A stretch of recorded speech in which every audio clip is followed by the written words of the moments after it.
Are you here to secure the situation? That's right. I'm a council specter. Who are you? I am Yaroslav Tartakovsky, the operations director. I would stand and shake hand, but you must listen to me. If we do not contain our mistake, they will drop bombs from the battle stations. You understand? I don't understand anything yet. What were you doing here? Binary Helix found an egg. It was on a derelict ship, thousands of years drifting. This was Rachni's ship. Inside they find many eggs in cryogenic suspension. A 1,000-year-old egg hatched? Yes. Very tough to be so long frozen. That it survived the centuries. This is miraculous. I'm not sure I would qualify this as a miracle. Binary Helix planned to clone Rachni, mass-produce them, create an army. But when they get here, they find this egg is not a common Rachni. It is a queen. After she lays eggs, they move her to Rift Station. They are thinking that without her, they can raise the babies to be obedient. Hold on. Don't you need a male to get eggs? Queens are born carrying the genetic code of their fathers. Eggs are carried away from the colony to hatch alone. Queens can lay eggs in hours and have a colony in days. This is how they spread so quickly. This is fascinating, but we don't have time to chat. These Rachni are beyond saving. It is a sad thing, but they must be euthanized. I am thinking that the neutron purge must be set off. I'm not familiar with the purge system. It creates bursts of neutron radiation, kills everything within the station. Things beyond get genetic damage of varying degree. How do we set off the purge? Arming controls are nearby. All you do is insert the key. Then I will give Mira the start.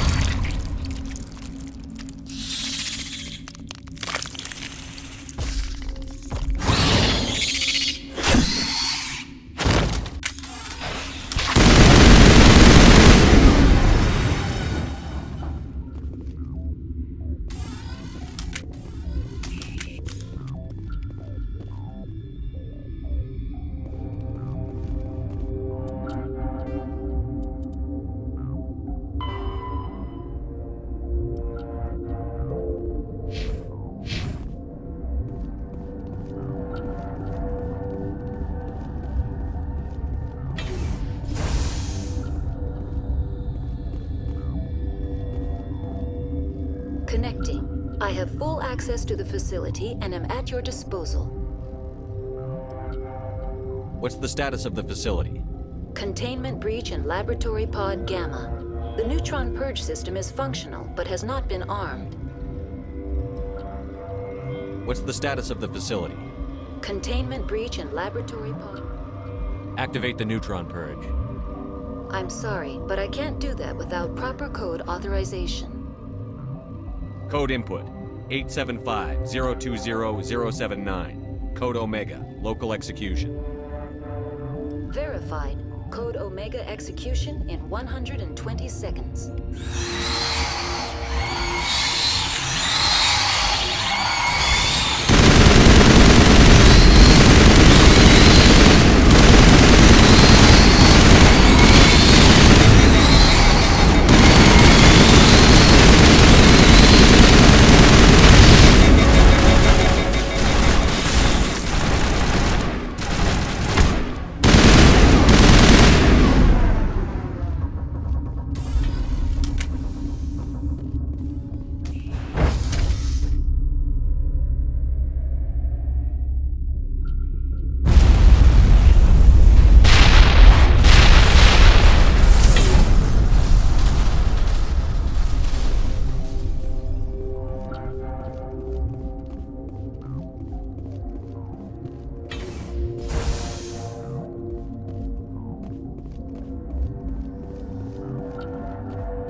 What's our next move, Commander? Head for the Mu relay? The Mu relay could link to dozens of systems. Unless we know exactly where Saren's going, we'd just be wasting our time. The Commander is right. We cannot rush off blind. We still need to learn more about Saren. Who put you in charge? Did the Commander resign when I wasn't looking? We're all on the same team here, Williams. She's just trying to help. Sorry, Commander. Crew, dismissed. Novaria report is away, Commander. You want me to patch it through to the Council? Patch him through, Joker. Setting up the link now, Commander. Is this report accurate, Commander? You found Rachni on Novaria? And then released the Queen. Do you have any idea what you've done? How many generations until they overrun the galaxy? This Queen is different.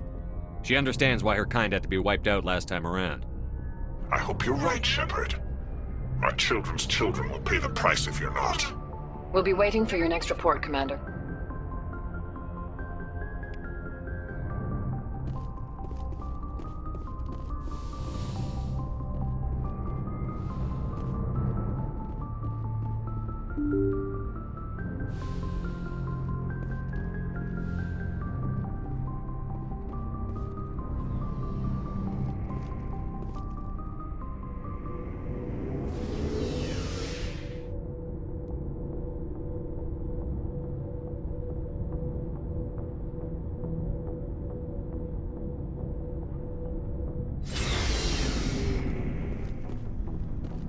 Looking for supplies? Let's see what you've got. You bet, Commander.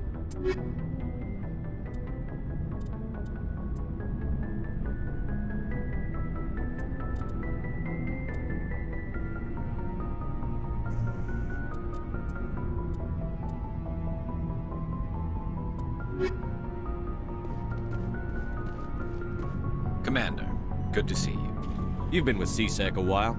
Have you seen much action? Well, not as much as you, but yeah, I've seen some interesting things. I'll bet you have. Anything in particular that stands out?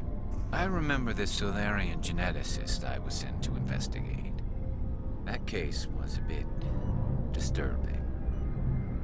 What happened? Why were you investigating them? I was tasked with tracking black market trade on the Citadel. Most of it harmless, nothing I needed to pursue. But during the course of my investigation, I noticed an increase in the trade of body parts, organs mostly. We usually get a few of those, but not the numbers I was seeing. We weren't sure if there was a new black market lab or if some freak was harvesting organs from citizens. So what was it? Both, actually. But it took us a while to figure that out. So how did you figure out what was happening? First, we got a hold of a sample and ran DNA tests. The weird thing was, the match led us to a Turian who was still alive and was very convinced he'd never lost his liver. After a bit of digging, I discovered this Turian worked briefly for Dr. Salion, the geneticist. So I went to his lab hoping to find evidence of cloned organ development, but there was nothing. No Solarian hearts, no Turian livers, not one Krogan testicle. You're kidding, right? Why would anyone want Krogan testicles? Some Krogan believe that testicle transplants can increase their virility, counteract the effects of the genophage. It doesn't work, but that doesn't stop them from buying. They'll pay up to 10,000 credits each. That's 40,000 for a full set. Somebody's making a killing out there. What did you do about the geneticist? I brought in some of his employees for interrogation, to see if I could get them to talk. While I was interviewing one of them, I came across something suspicious. You mean threaten? Was that really necessary? Maybe, maybe not. Either way, it paid off. One of my detainees started bleeding profusely during the interview. We offered to patch him up, and he got frantic, freaked out. I ordered a full exam to find out what was going on. Our medics found incisions all over his body, some of them fresh. That was our big break. These people weren't just Dr. Salion's employees. They were test tubes. Walking, living test tubes. He was growing parts inside these people? Exactly. He cloned their organs right inside their own bodies. Then he harvested them and sold them off. Most of the victims were poor. He'd pay them each a small percentage of the sales, but only if the organs were good. Sometimes an organ wouldn't grow properly, so he'd just leave it in them. Most of them were a mess, but only on the inside, hidden so nobody could see it. I hope he got what he deserved. That's the worst part. We never caught him. Why not? What the hell happened? He ran, blew his lab, grabbed some of his employees, and headed for the nearest space dock. By the time I found out, his ship was already leaving. He threatened to kill his hostages if we tried to stop him. But you went after him anyway, right? I ordered Citadel Defense to shoot him down, but CSEC headquarters countermanded my order. They were worried about the hostages, worried about civilian casualties if the ship was destroyed so close to the Citadel. I told them those hostages were dead anyway. He just used them to make more organs, but they wouldn't listen. Well, you can't get them all. No, but letting him get away like that. All they had to do was disable that ship, stop him from running. Maybe the hostages die, maybe they don't, but at least we stopped the bastard responsible for it all. I suppose I can see both sides. But what's done is done. I suppose. Can't waste too much time worrying about it now. Just wish I could have stopped him. That's all. Do you have any idea what happened to Dr. Salion? I sent out feelers from time to time, hoping to find something. I thought I'd found him a while back. He changed ships and changed his name to Dr. Hart, his idea of a joke, I guess. I told the military, but they weren't convinced it was him. I got the transponder frequency for his new ship, but I just can't get anyone to check it out. I'll check out the coordinates when I get a chance. I was hoping you'd say that. But Commander, take me with you when you go. If it's Salion, I want to be there when you find him.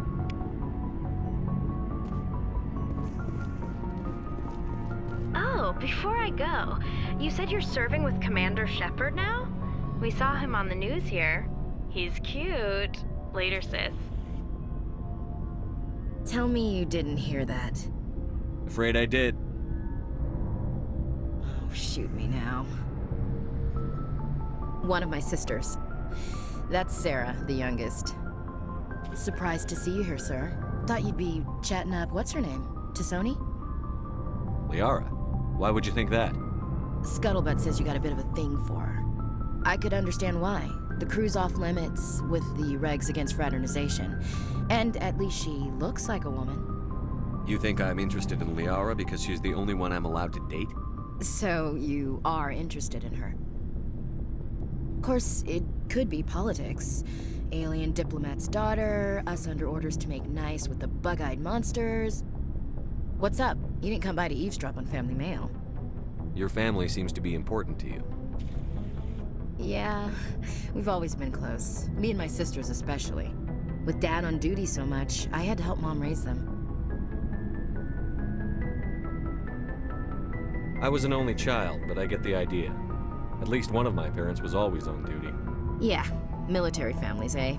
With schedules like that, it's a wonder we ever have kids anymore. Things were tense between Sarah and me for a while. Then we bonded. Sounds like a story. Feel like sharing? Sarah got herself a boyfriend who wanted to go faster than she did, Mike. I didn't think he was a bad kid, just pushy. Lynn would send me these worried vid mails, and I'd tell her to relax. Where were you when this was going on? I was on active duty. Sarah's graduating high school this year. This was only a couple of years back. They were on Amaterasu. At the time, I was assigned to Chernobog. Same cluster, but a dozen LY away. Close enough to talk regularly, too far to make it back in an emergency. I couldn't afford a fast packet flight. Sounds like that situation didn't last. Mike thought they'd go for a romantic walk in the woods, because he figured it was past time they did the deed. She levered Mike face first into a tree and left. Didn't have a scratch on her. Good thing Mom and Dad had us all learn some kind of self-defense. I took emergency leave and walked Sarah to school for a few days. Why didn't you tell the police? She said it wouldn't solve the real problem, and she and Mike would both become household names. It was a small colony. I said it was her call to make, that we should let her do it her way. Mom was pretty pissed about that. You said all of your sisters learned self-defense? Lynn did pistol practice, but didn't like it. She's kind of nervous. Sarah took Aikido. Abby decided to learn the sword. She always was a little weird. Likes big skirts and tops you have to tie her into. They do great things to her figure, though. So, what did you learn? One of Dad's friends taught me Marine hand to hand. You traveled all the way home to walk your sister to school. It was only a dozen light years, like a day's cruise. It's not like I was going to Earth or something. My last day out, Mike was waiting for us. Sarah had told her friends, so everyone at school knew what he did. He wasn't happy. I wanted to snap him in half, but Sarah gave me this look, this let me handle it, I need to do this alone look. She kept her cool, God bless her, as he screamed in her face. She just let him vent. Then he tried to punch her. I swear, she just flowed around him. Next thing I knew, he's face down on the sidewalk and there's blood everywhere. He missed? When he swung, she wasn't there anymore, and he fell. She helped him stop the bleeding and had me call an ambulance. She told the paramedics he fell.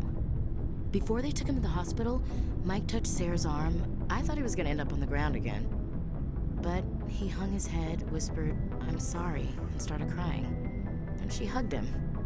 The Williams women are a decisive bunch, Commander. We do things when we're ready. Not before, not after. Your sister's something else. But you didn't mention your father at all. Was he on deployment?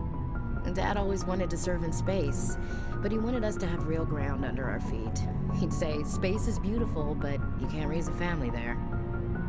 I cannot rest from travel. I will drink life to the lees. All times I've enjoyed greatly, have suffered greatly, both with those that loved me and alone. For always roaming with a hungry heart, much have I seen and known.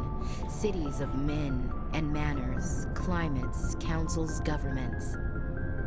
I never thought I'd hear you reciting poetry. Just because I can drill you between the eyes at 100 meters doesn't mean I can't like sensitive stuff. Just don't spread it around. Ulysses was my dad's favorite poem. Every time he shipped out, he recorded me reading it. He had a dozen versions when he retired. Does he still like it? I sure hope so. I read it to his grave every time I go home. Dad passed on a few years back. He's probably still watching, though. So behave. I thought you said he was dead. You know, from heaven, wherever that is. That's not a problem with you, is it? That I believe in God? Everyone has the right to believe what they want. Says so in the Alliance Charter. Only with fancier words. I'm glad you're open-minded about it.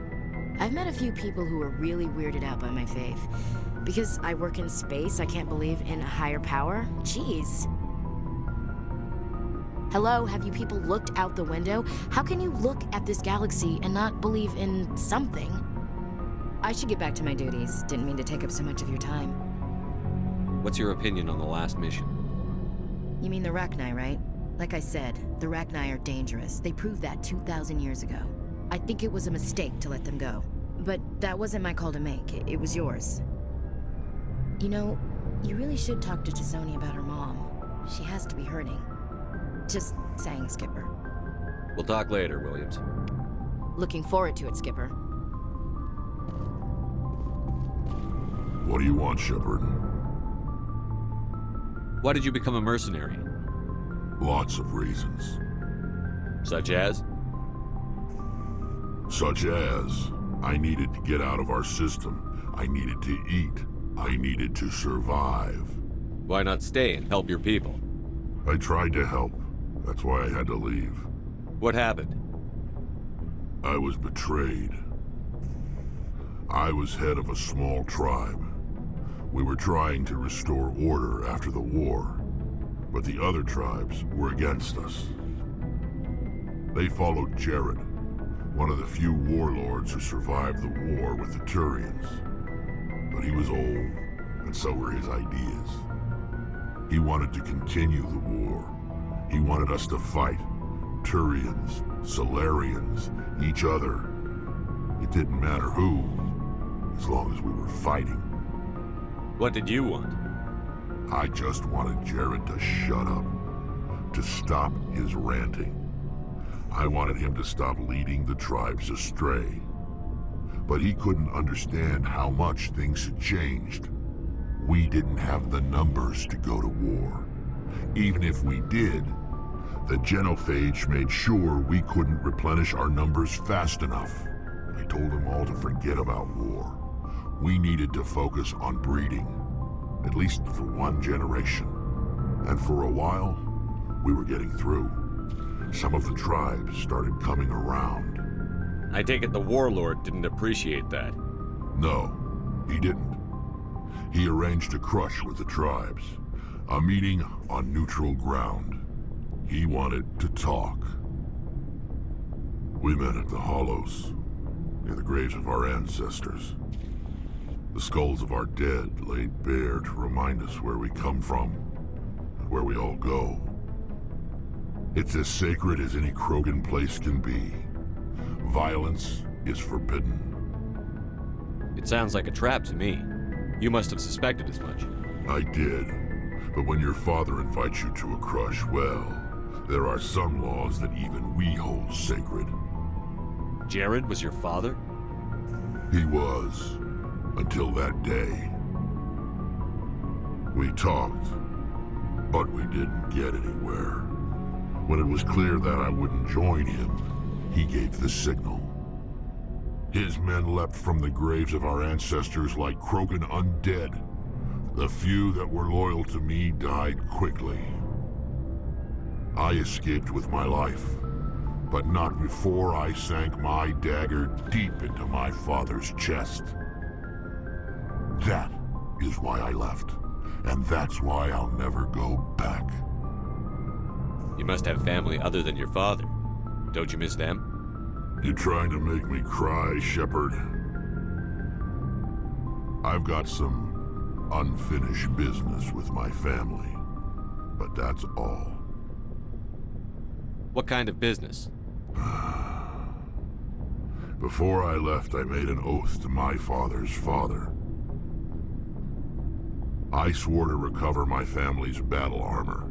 It was taken from him after the uprising. Who has it? Originally, it was taken by the Turian military. We weren't allowed armor or weapons after the war.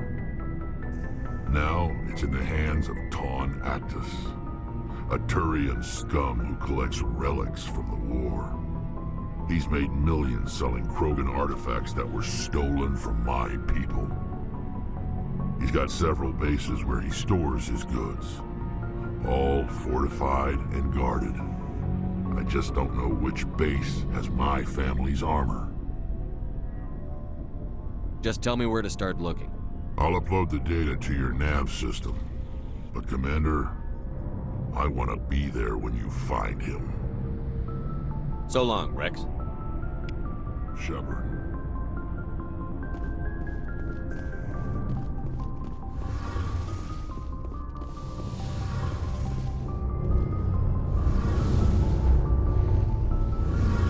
Something I can do for you, Commander. Carry on, Adams. Aye, aye, Commander. Shepard, I'm glad you're here.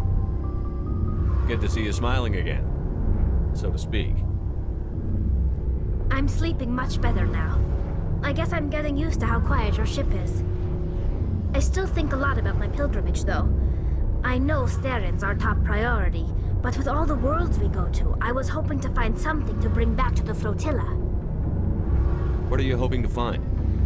Usually, people bring back something like a derelict ship we can use for salvage. But I need something bigger. There's a lot expected of me. What's so special about you? It's my father. He's the senior member of the Admiralty Board.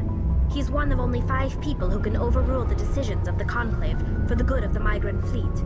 My father is responsible for the lives of 17 million people. Our entire race is in his hands, and I'm his only child.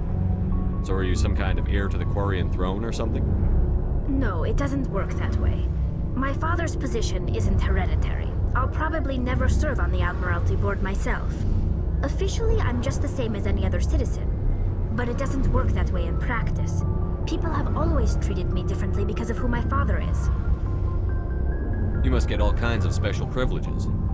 I probably had it easier than most growing up, but it's not all good. People like my father have enemies, and they're not above using me to get to him. It must be tough on you. My people place a high value on family and ancestry. There's an unspoken expectation that I'll live up to my father's example. Everyone's waiting for me to do something great on my pilgrimage. Something that will forever change our lives for the better. If I don't, it's like I failed, and that reflects badly on both me and my father.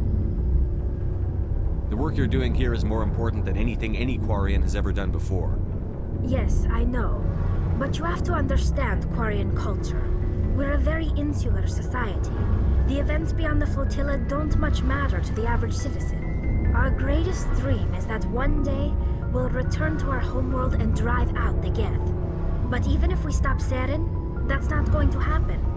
There's still millions of Geth behind the veil. Until they're gone, our exile will continue. What would you need to bring back to make everyone happy? Something that would help us better understand the Geth. They've changed significantly since the exile. They've continued to evolve. We've done our best to study them, but it's not easy. They're very reclusive. Until recently, they never went beyond the borders of the Veil. And all the Geth we run into now are under Seren's control. We'd need to find Geth operating on their own, independently. But I don't want this to get in the way of our mission, Shepard. First, we stop Seren. Then I'll worry about my own problems. What was your father like? It wasn't easy growing up as the daughter of one of the Admiralty. Even before he joined the board, he was a prominent figure. People looked to him for leadership. He had to set an example, and he expected the same of his daughter. Plus, he was pretty strict, a military man through and through.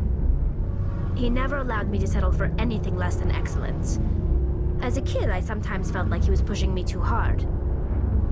But now I'm old enough to appreciate what he taught me. The world doesn't owe us anything. If we want something in life, we have to earn it. Where was your mother in all this? Mother was around, but she always seemed to kind of blend into the background. Almost like she was overshadowed by my father. He tends to do that to people. She passed on about 5 years ago. Some airborne virus that swept through the fleet. Happens sometimes when the filters start to break down. I think my father took it pretty hard. After she was gone, he became even more focused on his work. I think that was his way of dealing with the grief. Sounds like a tough upbringing. You don't resent your father at all? Like I said, it wasn't easy. My father's not the kind of person you bond with. And he wasn't around all that much. Too busy. People counted on him, and he took his duties seriously. Even when he was around, he always seemed a bit distant. Like his mind was always somewhere else. Come to think of it, I can't ever remember seeing him smile. Not once. It's like he was always weighed down by all that responsibility. I mean, I know he cares about me, but he never really showed it, not in the usual way. I guess the best thing I can say about my father is that I respect him. I want to talk about something else. Like what? I should go. See you later.